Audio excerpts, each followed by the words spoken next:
Doctor Babasaheb Ambedkar లేడు.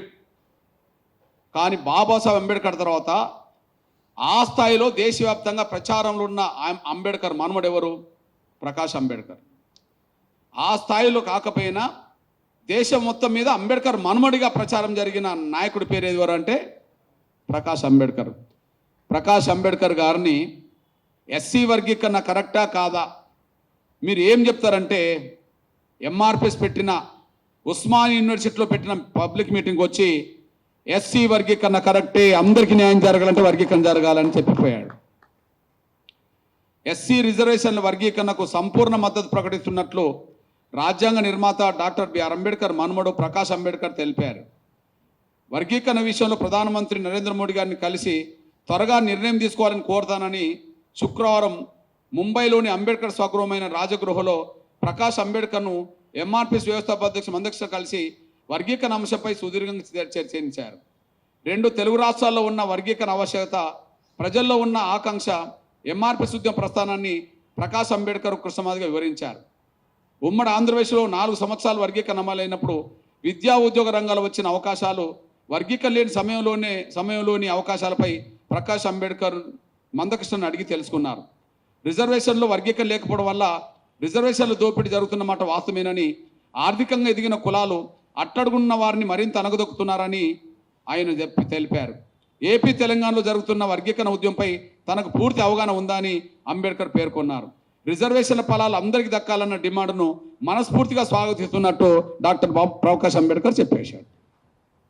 అంబేద్కర్ కాలం నుంచి అంబేద్కర్ మనమడి వరకు ఇది న్యాయమైన పోరాటం అని చెప్పి ఆనాడంటే ఈనాడు కూడా అన్న సందర్భాలే మనకున్నాయనేసి కూడా మీ దృష్టికి నేను తీసుకొస్తున్నాను. ఇప్పుడు ఇంకా మీ అన్నగా మీ దృష్టికి నేను తీసుకొచ్చేది నేను. అవును, మొన్నటి పోరాటంలో సుప్రీంకోర్టు తీర్పు తర్వాత మొన్నటి కమిషన్ నివేదిక ప్రకారం సరే మాదిగలకైతే 9% వచ్చిందా లేదా? మాదిగలకైతే 15లో 9% వచ్చిందా లేదా?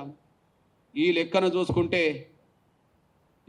చూసుకుంటే మరి మాదిగలకు వచ్చిందని నేను సంతృప్తి పడితే నేను ఇంటికాడనే ఉండాలి కదా.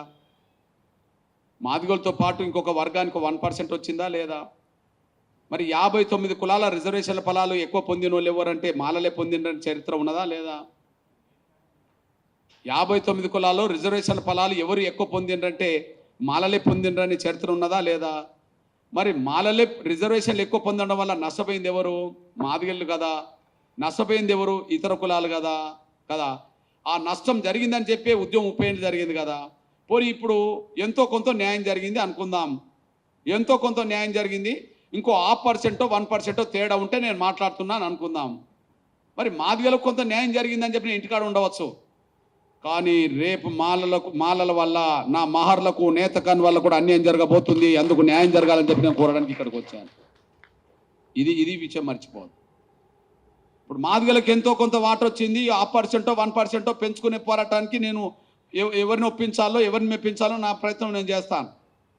కానీ నాకు సంతృప్తి ఏంటిది? అందరికీ న్యాయం జరగకుండా ఒకరికే న్యాయం జరిగింది అనుకుంటే నాకు సంతృప్తి కాదు. అందరికీ న్యాయం జరిగేంత వరకు నేను పోరాటం చేయడం నాకు సంతృప్తి. అది ఈ లెక్కన ఈ రాష్ట్రంలో తెలంగాణ రాష్ట్రంలో ఉండబడిన మహర్ సమాజం నేతకాని సమాజం మధ్యలో అవినాభావ సంబంధాలు. ఇక్కడ నేతకాని అంటే అక్కడ మహర్ అంటే ఇక్కడ నేతకాని లాగానే సర్టిఫికెట్ల కాడ ఎలాంటి తేడా లేకుండా ఉన్న సమాజం మహర్ అండ్ నేతకాని సమాజం. ఇప్పుడు నేను అంటున్నా, బలవంతుల మధ్యలో అతిపెద్ద జనసంఖ్య గల మాదిగలే రిజర్వేషన్ ఫలాలు పొందలేక వాళ్ళతో సమానంగా నిలబడలేక వెనుకబడిపోయినాం కదా.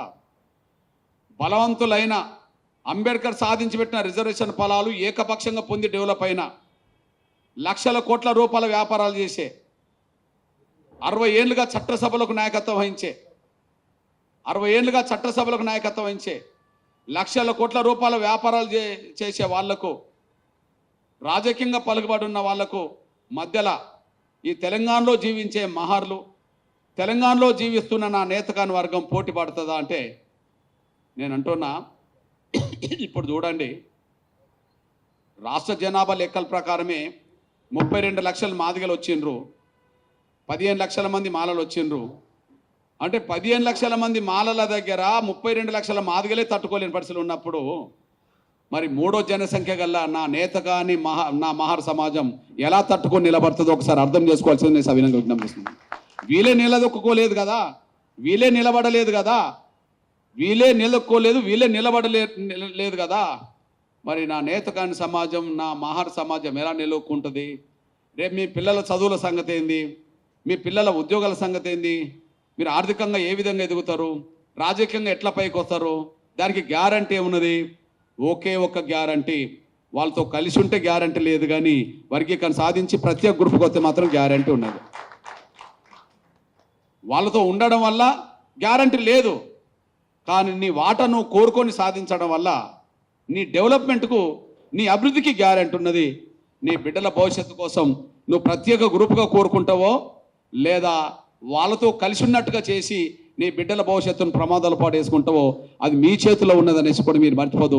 నా వరకు నేను మాత్రం నా మహార్ సమాజానికి, నేతకాని సమాజానికే కాకుండా ఈ దళిత వర్గాల్లో ఏ వర్గానికి అన్యాయం జరిగినా, ఈ దళిత కులాల్లో ఏ కులానికి అన్యాయం జరిగినా వాళ్ళందరి కోసం నేను పోరాటం చేయాల్సిన బాధ్యత ఉన్నది.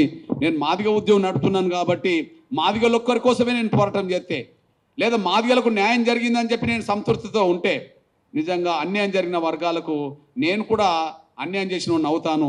కానీ నేను జీవించినంత కాలం నా కులస్తులు బాగుపడాలని ఎట్లా కోరుకుంటానో అందరూ బాగుపడాలని కూడా నేను అట్లనే కోరుకుంటాను అనేసి కూడా మీరు మర్చిపోతారు సార్ అనుకుంటున్నాను. నా కులానికి అన్యాయం జరిగిందని ఉద్యమం చేసినట్టుగానే ఎవరికి అన్యాయం జరిగినా వాళ్ళ పక్షాన్ని నిలబడడం అనేది ఒక అంబేద్కర్ స్పిరిట్ ఉన్న వాళ్ళందరి పని అని కూడా మీరు మర్చిపోతారు సార్ అనుకుంటున్నాను. నేను డాక్టర్ బాబాసాహెబ్ అంబేద్కర్ స్పిరిట్ అంటే, డాక్టర్ అంబేద్కర్ స్ఫూర్తి అంటే కేవలం ఒక వర్గం కోసం కాకుండా ఎవరికి ఏ సమయంలో ఎవరికి అన్యాయం జరిగినా, కులంతో మతంతో సంబంధం లేకుండా ఎవరికి అన్యాయం జరిగినా వాళ్ళ పక్షాన పోరాటం చేయడమే నిజమైన అంబేద్కర్ వాదుల లక్షణం అనేసి కూడా మీరు మర్చిపోవద్దని నేను సవినంగా కోరుకుంటూ, దయచేసి ఏదైతే మనం ప్రత్యేక గ్రూపుగా కావాలనుకుంటున్నామో అప్పుడు మాత్రమే సంక్షేమ రంగంలో వాటా రావడానికి ఉపయోగపడుతుంది, అప్పుడు మాత్రమే ఆర్థిక రంగంలో మనం ఎదగడానికి ఉపయోగపడుతుంది, విద్యారంగంలో, ఉద్యోగాల్లో, రాజకీయంగా మన షేర్ భవిష్యత్తులో తీసుకోవడానికి ఉపయోగపడుతుంది అనేసి కూడా మర్చిపోవద్దని నేను సవినంగా కోరుకుంటాను. నేను